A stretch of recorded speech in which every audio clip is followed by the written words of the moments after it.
Ils ont choisi une vie donnée, marquée par la prière liturgique, la vie fraternelle et le service de l'Église. En Mayenne, à Bazougé, les petits frères de Marie, ces religieux qui vivent sous la règle de saint Augustin, nous ont ouvert leurs portes. Dans ce lieu destiné à la prière et au recueillement, le temps semble suspendu. Pourtant, les chanoines ne vivent pas en dehors du monde, mais au contraire, ils s'en font proches. Par la prédication, l'accompagnement spirituel, l'accueil des fidèles et leur présence discrète mais réelle au cœur des réalités humaines. Bienvenue à la Cotellerie. Les frères ont pour fondatrice Mariano, qui a pris comme nom de religieuse Mère Marie de la Croix. Elle a d'abord fondé une branche féminine. Des hommes sont venus voir ce que vivaient ces religieuses et ont demandé à rentrer, eux aussi, dans le même esprit. C'est comme cela qu'ils sont arrivés à la Cotellerie. Mais vous suivez la règle de saint Augustin. Oui. Et donc Mère Marie de la Croix, là-dedans... Qu'est-ce qu'elle vient faire là-dedans? Oui. Alors, si vous voulez, si vous allez visiter le Louvre, vous allez apercevoir des très beaux tableaux, des toiles peintes avec un cadre.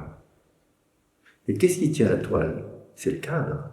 Vous enlevez le cadre, la toile ne tient pas. Je dirais que, si vous voulez, le cadre de notre vie, c'est saint Augustin, canoniation. La toile, si vous voulez, normalement, ça vous donne la spiritualité, j'allais dire mariale, d'offrande. Si vous voulez, ça habite un peu le cœur. Le Seigneur s'est rappelé son amour. Alléluia, Alléluia. Le Seigneur s'est rappelé son amour. Alléluia,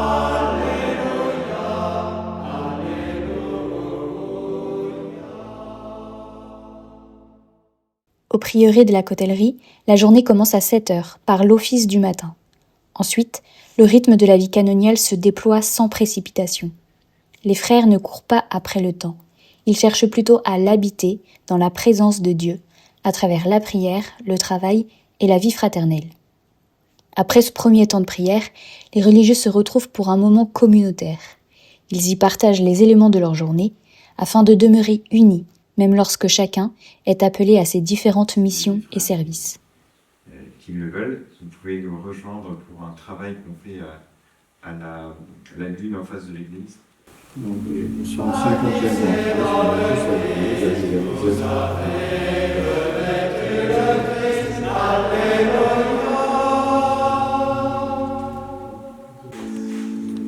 mon âme exalte le Seigneur, exulte mon esprit en Dieu mon sauveur. Il s'est penché sur son humble serpent. Les hommes tous les sages me diront bienheureuse. Le puissant fait pour toi de merveilles.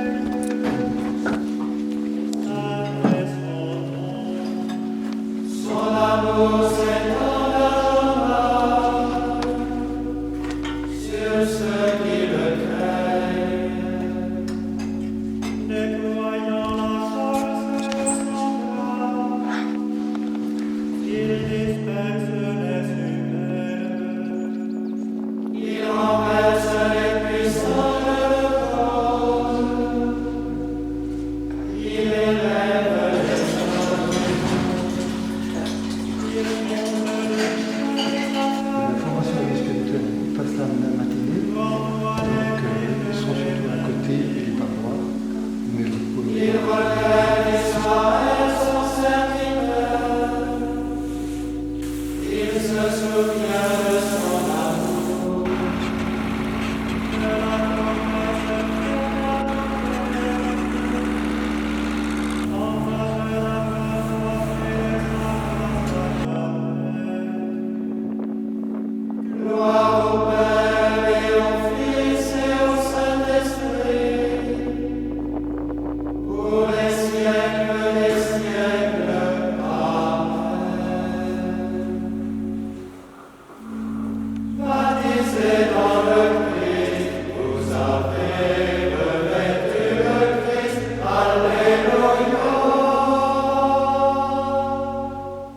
puis on est voué à la contemplation et à l'action. C'est-à-dire que voilà, il y a la liturgie, hein, autant office et messe, c'est notre premier apostolat. Et puis autrement, ben voilà, il y a des frères qui ont des responsabilités en paroisse, et puis même au niveau du diocèse, voilà, et puis on a beaucoup d'accompagnement spirituel, des personnes qui viennent, et les groupes qui passent. Voilà. Les chanoines réguliers que nous sommes, ce sont des prêtres qui sont, voilà, qui vivent en communauté. Donc nous, on est plus qu'une fraternité, bien qu'on vit en frères, mais voilà, on est une communauté religieuse avec les vœux religieux. Alors c'est vrai qu'on passe un certain temps à prier. On a des prières en commun, des prières liturgiques dans notre église. En tout, on y passe à peu près 3 heures. La liturgie des heures et la messe, c'est à peu près 3 heures par jour. Et auquel on rajoute 3 prières individuelles de à peu près une demi-heure. Parce qu'on a une demi-heure de lecture de la Bible, de Lectio Divina. On a aussi le chapelet à la Vierge Marie, que nous prions tous les jours, puis aussi une demi-heure d'adoration eucharistique. Actuellement, nous prenons ce temps l'après-midi dans votre église, en se reliant, de sorte que le Saint-Sacrement est exposé toute l'après-midi. Et puis, sinon, entre-temps, nous avons chacun des missions particulières au service soit du fonctionnement du prieuré, soit d'une paroisse, soit de notre centre d'accueil spirituel où nous accueillons des groupes et des individuels, et puis aussi des engagements au sein des diocèses de Laval. Je gère l'argent et aussi j'aide à la prise de décision surtout. Alors moi j'aime bien une image qui me plaît dans mon métier, c'est qu'actuellement je fais un peu l'inventaire de l'année écoulée. C'est-à-dire pendant toute une année on fait les comptes qu'on enregistre scrupuleusement. Un peu, je dirais, comme un peintre qui fait toutes ses teintures pendant toute une année. Et en fin d'année, je récupère toutes ces informations-là pour pouvoir établir une synthèse, pour pouvoir l'expliquer au conseil de la communauté et notamment aux prieurs. Le Seigneur nous a confié une mission, nous a confié une maison avec des frères qu'il faut accompagner, nourrir. Donc ça a aussi une rigueur dans les dons qu'il nous donne. Qu'il nous confie des dons, à nous de les gérer au mieux pendant une année. On sait qu'on n'a pas, je dirais, à se prendre la tête ou à avoir peur si on ne va pas arriver à la fin du mois. Là intervient la providence. Donc il y a un savant mélange, je dirais, de comptabilité et aussi de prière, d'abandon dans le quotidien, ce qui n'est pas toujours évident à suivre. On peut aussi se poser la question, comment dire, en entreprise, d'externaliser certains postes, faire appel à des salariés extérieurs, donc ça on en a. Pour le magasin, on a une salariée, aussi pour le jardin, aussi pour la cuisine, et j'avoue que je réfléchis un petit peu aussi pour la comptabilité, parce que le poste est quand même assez vague, et on voit que tout faire, c'est un peu de rien faire. Donc voilà, on n'hésite pas non plus, on réfléchit sur la question, est-ce qu'on peut pas. Je suis responsable du magasin. Alors le magasin, ça consiste, donc on dit magasin accueil. Donc ça consiste, il y a le magasin proprement, des livres, de l'alimentation aussi un petit peu, mais aussi on fait beaucoup d'accueil. Donc de l'accueil, de l'écoute des personnes qui viennent, au téléphone aussi, je suis le standard. Donc beaucoup aussi de personnes qui appellent pour prendre des rendez-vous, ou autrement aussi pour qu'on les écoute. Beaucoup de personnes qui ont besoin qu'on les écoute. Frère Jean-Michel est l'un des premiers chanoines à avoir rejoint le prieuré de la Cotellerie. Cuisinier pour la communauté, à plus de 80 ans, il a aussi la charge de veiller sur le potager, qui permet à toute la communauté de manger. De betteraves, on met de la terre pour que ça voit le jour. Puis là, c'est les raves. Voilà.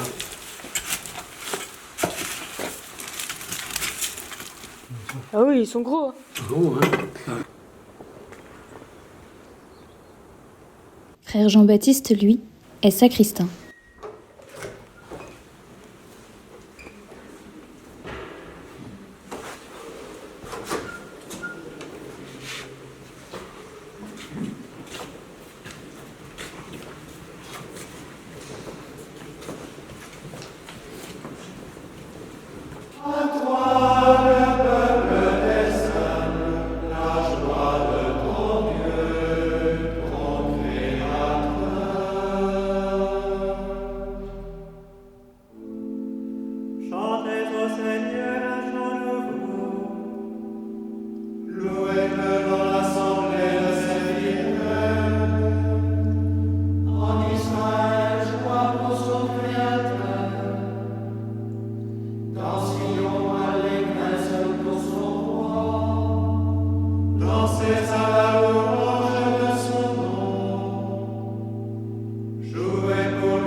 Ouais, mais c'est une question de droit d'utiliser.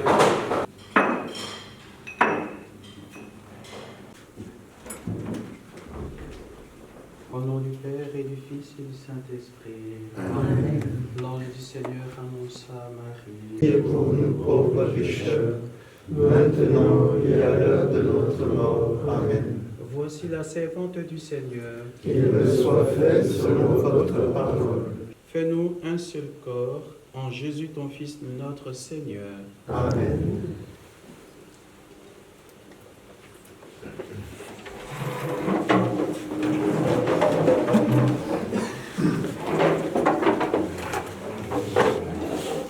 Le vendeur est son client, le prêteur est l'emprunteur, le créancier est son débiteur. La terre subira des ravages terribles, un pillage radical. Dieu, terrain folle, fausse et fidèle, voilà ce qui vous attend, vous qui vivez sur la terre. Celui qui fuira devant les cris de terreur folle tombera au fond de la fosse. Tout en étant rigoureusement encadré, rendent de fait le corps humain.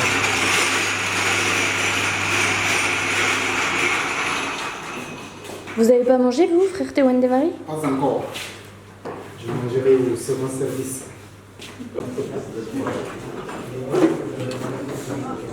Et au final, frère Théoine des Marie, c'est mieux d'être au service au moment du repas, comme ça après vous pouvez parler à table. Absolument. C'est l'intérêt.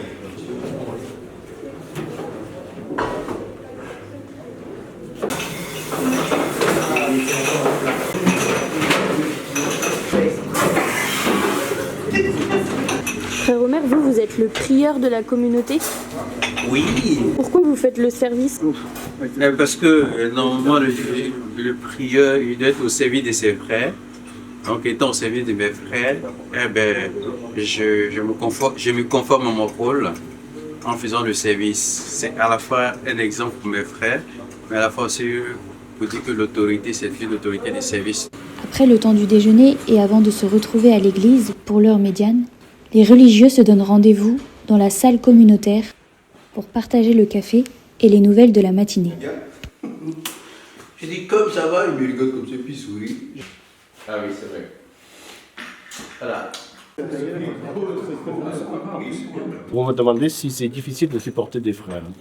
Mais je pourrais poser la même question dans l'autre sens. Est-ce que les frères me supportent? Comme l'époux avec l'épouse et ses enfants, on n'est pas des gens au ciel, on n'est pas au paradis. En même temps, on a des moyens pour se supporter ou dans le temps pour se pardonner, pour se réconcilier. On a des outils quelque part, entre guillemets, pour s'aider. En fait, c'est une histoire de libre-échange dans une charité la plus parfaite possible, on va dire.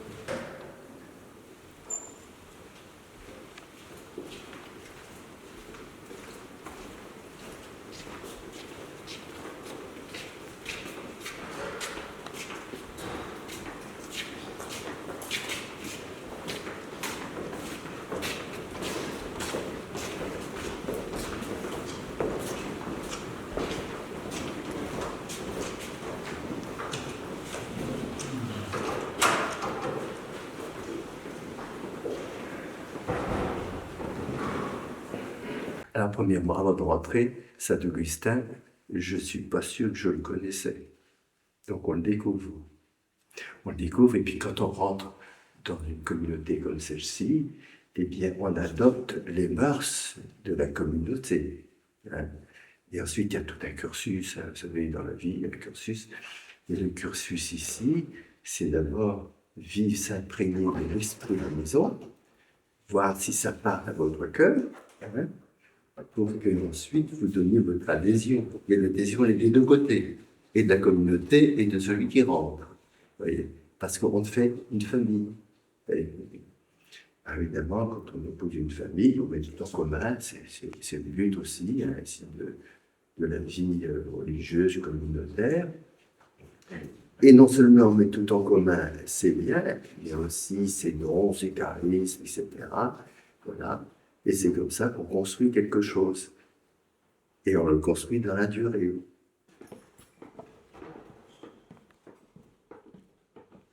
Alors, on arrive dans ce lieu un peu particulier qu'on appelle une crypte. Une crypte, c'est une chapelle souterraine, selon la définition de M. Arcis Cobon, qui a écrit le dictionnaire archéologique sous Napoléon III. Voilà. Alors, il définit une crypte comme un lieu où l'on vénère des reliques de martyrs. Alors, vous savez que les pyramides d'Égypte sont des cryptes, des chambres mais pour des morts. Ici, une crypte, c'est pour des vivants. Ce sont des martyrs qui ont donné leur vie pour le Christ. Et vous savez, de la même façon que cette crypte ici, elle porte l'église visible au-dessus. Et de la même façon, les martyrs, eh bien, ont donné leur vie. Ils sont un peu à l'origine de notre foi, quelque part. C'est comme une course de relais. Depuis le Christ jusqu'à nous, il y a des gens qui passaient de témoins. C'est Monseigneur Billet qui avait demandé que dans ces cryptes, on entretrouve des reliques de martyrs de la Malle. Voilà. C'est une façon de s'inculturer aussi dans un lieu, dans un diocèse, dans une église diocésaine. Les reliques des martyrs mayennais ne sont pas le seul signe de l'espérance chrétienne qui anime les frères. En effet, le cimetière de la communauté témoigne également de cette réalité.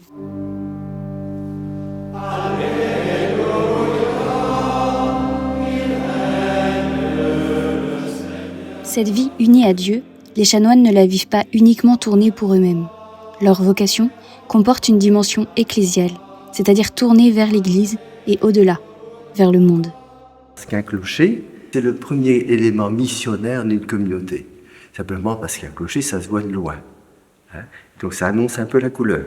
Et deuxièmement, ça évangélise l'environnement, parce que quand les gens entendent les cloches, ça les rassure, ils sont contents. Et quand ils n'entendent pas, ils s'inquiètent. Voilà. Ils viennent nous voir, qu'est-ce qui se passe?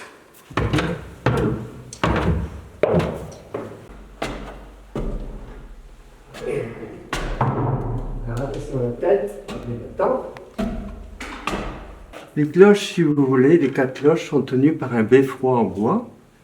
Le beffroi en bois, c'est une structure de charpente qui est désolidarisée de la tour pour ne pas que les vibrations passent dans la tour. Allez. Vous voyez le son qui monte, qui se là. Voilà. Alors, celle-ci, Saint-Augustin, il y a une phrase qui est inscrite, qui est très audacieuse de Saint-Augustin, s'il vous plaît. Nous osons nous dire les mères du Christ. Alors, comment ça? Eh bien, tout simplement, eh bien, par notre témoignage, la foi, ça se partage, si vous voulez.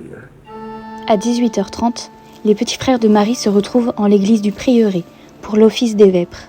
Puis, vient le temps du dîner.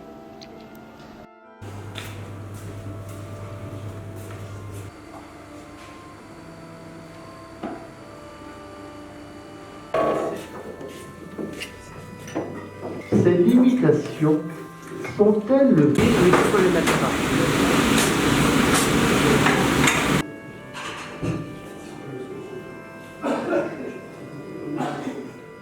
Avant l'office des complis, qui clôturera leur journée bien remplie, les frères de la Cotellerie vivent un temps de récréation, où les éclats de rire se font entendre. Alors, bonjour le pissenlit.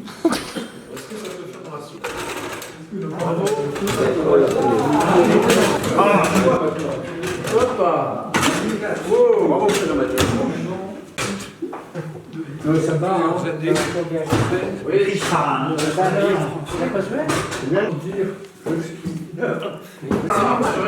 Non, il a fait un truc de trop. Comme ça, regardez bien. Non, mais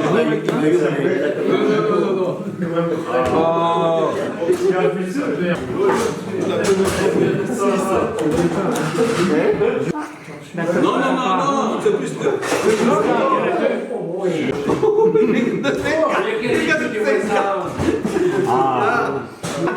Ça en fait ici.